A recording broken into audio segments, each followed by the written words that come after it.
വീടിന്റെ ഫ്രണ്ടില് 2 saint സ്ഥലത്തായിട്ട് passion ഫ്രൂട്ടാണ് കൃഷി ഇരിക്കുന്നത്. 6 ചുവടാണ് കൃഷി ഇരിക്കുന്നത്. വയലറ്റ് കളറാണ് കേട്ടാ, നല്ല മധുരമുള്ളതാണ്. അപ്പൊ തണലും ആവും ആഹാരമാവും.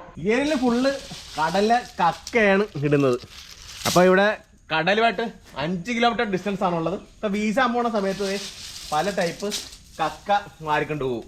അപ്പൊ അത് എല്ലാത്തിനും ഗ്രോ ബാഗിലും ഇതിന്റെയൊക്കെ ചോട്ടിലിടും. ഇതൊക്കെ പതിയെ പതിയെ പൊടിഞ്ഞ് pH ഒക്കെ ബാലൻസ് ആയിട്ട് കിട്ടും. അപ്പൊ ചെലവ് കുറഞ്ഞ രീതിയിൽ അടിപൊളി വളപ്രകാരം ഇവിടെ ചെയ്യണേ.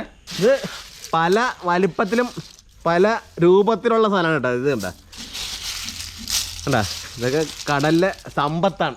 പച്ചക്കറി കൃഷി ഇല്ലാത്ത ഒരു ഏരിയയാണ് ഇത്. അപ്പോൾ വീടിൻ്റെ ചുറ്റുമായിട്ട് 45 സെൻറ്റ് സ്ഥലത്താണ് ചേരിക്കുന്നത്. ഇവിടെ ഇപ്പോൾ ഏറ്റവും കൂടുതൽ ചേരിക്കുന്നത് ചേനയാണ് കേട്ടോ. ചേന നന്നായിട്ട് ഹാർവസ്റ്റിങ്ങിലേക്ക് അടുക്കാറായിട്ടുണ്ട്. അതോടൊപ്പം തന്നെ ഇവിടെ ഇല്ലേ ഇടവിളയായിട്ട് പപ്പായാണ് കൃഷി ചെയ്യുന്നത്. മൊത്തത്തിൽ കാണുമ്പോൾ ഓർക്കും ചേനയാണെന്നേ. ഈ പ്ലോട്ടിൻ്റെ പ്രത്യേകത പപ്പായ ഒഴിയാതെ ഉണ്ടാകും കേട്ടോ. ഇവിടെ പുതിയ ചെടികൾ നട്ടിട്ടുണ്ട്. ഇതൊക്കെ കാബലം കഴിയേറായതാണ്. അപ്പോൾ ഇത് വെട്ടി മാറ്റുന്ന സമയത്ത് ഇത് ഈൽഡാവുന്ന രീതിയിലാണ് വെച്ചിരിക്കുന്നത്. 3 റംബൂട്ടാൻ പ്ലാന്റ് ആണുള്ളത്. ഇത് വെച്ചിട്ടിപ്പം 2 വർഷം കഴിഞ്ഞേ. അപ്പോൾ ഇതിൻ്റെ താഴത്ത് നമ്മൾ ചേന ഇട്ടിട്ടുണ്ട്.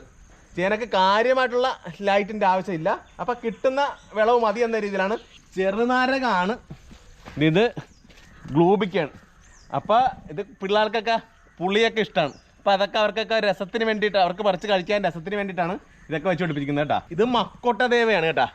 അപ്പോൾ ഇത് ഉണക്കിയിട്ട് വെള്ളം തിളപ്പിച്ച് കുടിക്കുന്നതൊക്കെ നല്ലതാണ്. ഇത് സപ്പോർട്ടയാണ്. ഇതൊക്കെ കായ തുടങ്ങി.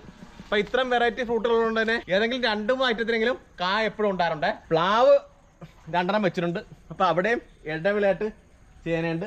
ഇത് പണ്ട് തൊട്ട് നിന്നൊരു പേരാണ് കേട്ടോ. ഇത് ബെറാബ എന്ന് പറഞ്ഞൊരു ഫ്രൂട്ടാണ്. ഇത് അത്യാവശ്യം ഒരു പുളിപ്പുള്ള, അതായത് ഒരു വീട്ടിലൊക്കെ ഓരോന്നൊക്കെ മതി, അത് കൂടുതൽ നടാനുള്ള സാധ്യത ഇല്ലാത്തൊരു ഫ്രൂട്ടാണ്. ഈ പപ്പായ ലൈംഗമ്മിയുടെ തൊട്ടടുത്താണ് കേട്ടോ. അപ്പോൾ ഈ ഫ്രൂട്ടൊക്കെ വെച്ച സമയത്താണ് ഈ പപ്പായ നട്ടത്. അപ്പോൾ പരമാവധി ഈൽഡ് ഇതിൽ നിന്നൊക്കെ എടുത്തു കഴിഞ്ഞു എന്നുള്ളതാണ്.